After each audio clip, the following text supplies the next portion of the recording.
Chodesh Tov. We are now in the new month of Shvat and the Aquarius season. And here in Israel, the shkedia, the almond trees are blooming. And I was just looking at them and thinking about how, even though I know at this time of the year they're going to bloom, and I can look at the tree and know that it's an almond tree, and I've given that meaning and association and assumption, but when that blossom actually blooms, what a surprise and wonder it is. So last month we were in Tevet in Capricorn, and according to the sefer yetzirah, the book of formations, the letter is an ayin, and ayin also means an eye. And the letter for this month is a tzaddik, which is written like this in the middle of a word, and it's written like this at the end of a word. And tzaddik also means a righteous person. So when we bring our eyes towards a righteous person, what do we get? It's tree. עץ חיים היא למחזיקים בה, ותומכיה מאושר. May it be like a tree of life to those that cling to her, and those that support her will be happy. אושר. The tribe of this month, according to sefer yetzirah, is Asher, and Asher, Oshel, also means happiness.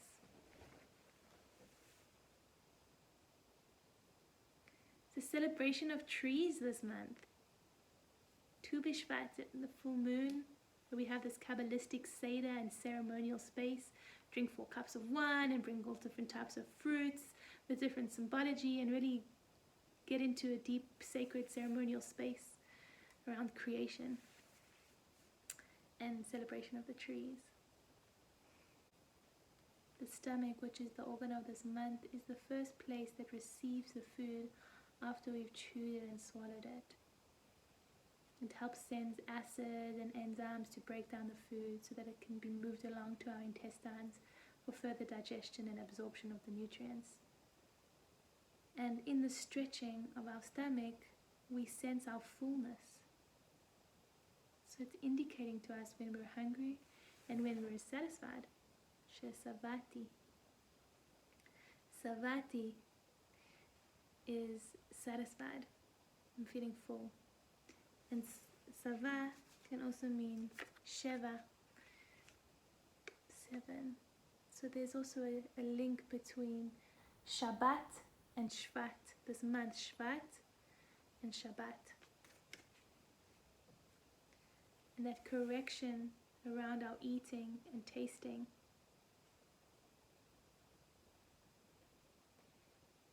And this correction around Adam and Eve, who ate from the tree of knowledge of good and evil, to eating from the tree of life. So in this Kabbalistic Seder, we have the 4 worlds of creation, and each one is symbolized by different fruit. So the world of Maaseh, of manifestation, we eat a fruit that has a klippah. For example, an orange. It has the peel and the covering, and you open it up and you reveal the flesh inside and you can eat it. And just thinking about this world of doing, of maaseh, of this what is actually manifest, that, you know, we can open up the covering and we don't actually know what's going to be inside. Is it going to be sweet? Is it going to be sour? Is it going to be rotten? It's like, just like that blossom, it's like, oh, we're surprised, like what is going to actually manifest. And then we go into the olam of yetzirah, and yetzirah is one of the worlds of creation. And I was in a women's circle and we're talking about the word yetzirah, and we spoke about yetzer tov and yetzirah, like this evil inclination and this good inclination. And that's so much part of this world, male and female, that come together for creation. That there's this world of polarities. And what was really powerful was looking at the fruit that's associated with that world. And the fruit is a fruit that the skin and the flesh is edible, but there's a pit inside that's not digestible. For example, a peach, right? And to just think about the seed and the pit of a peach, which is containing all the potential for new life, for a new tree, but it is totally undigestible by us. That when we eat the peach, if we either spit it out, right, or if we swallow it, it comes out the other way, and there's this returning to the earth for new life to grow. And so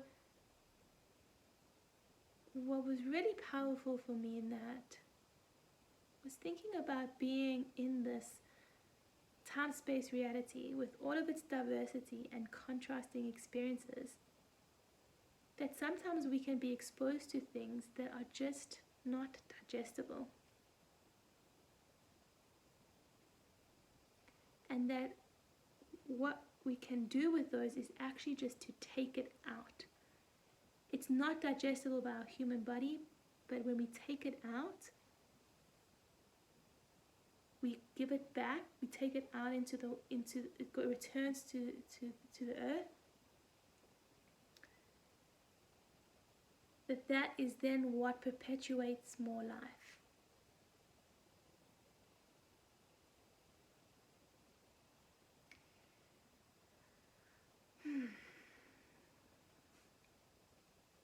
And then when we get to the Olam of Bri'ah, which is another layer of creation, a creation from nothingness, right? We eat an entire fruit that we can eat the whole thing. For example, the blueberry, right? The whole oneness, that creation from Ein Sof. And from there we get to absolute mystery, to the Lamb of Sod, for mystery. And so when we bring it from the absolute mystery through the layers of creation to what actually manifests, wow, what a surprise. What a surprise.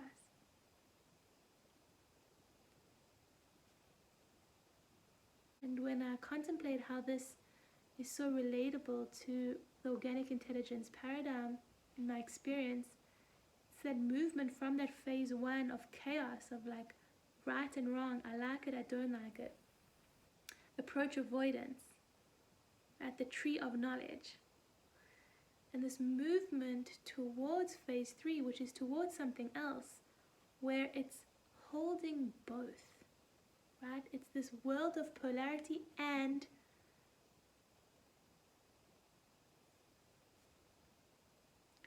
building our capacity to experience the ups and the downs and enjoy that process. Eating from the tree of life.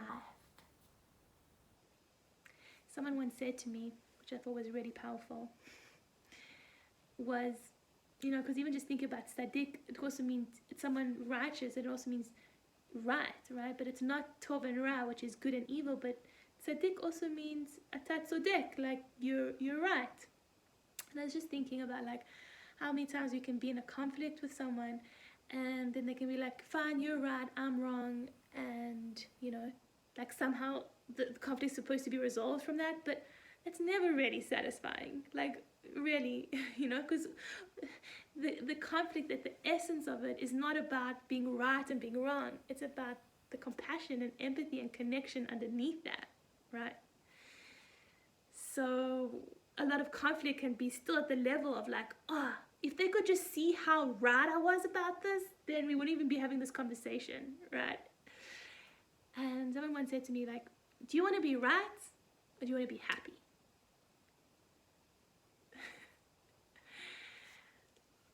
Right, so it's like really this movement from being in the dynamic of right and wrong to deeper compassion and empathy and understanding, which is really eating from the tree of life, which is totally linked to our deep satisfaction in being here and our Oshar and our happiness.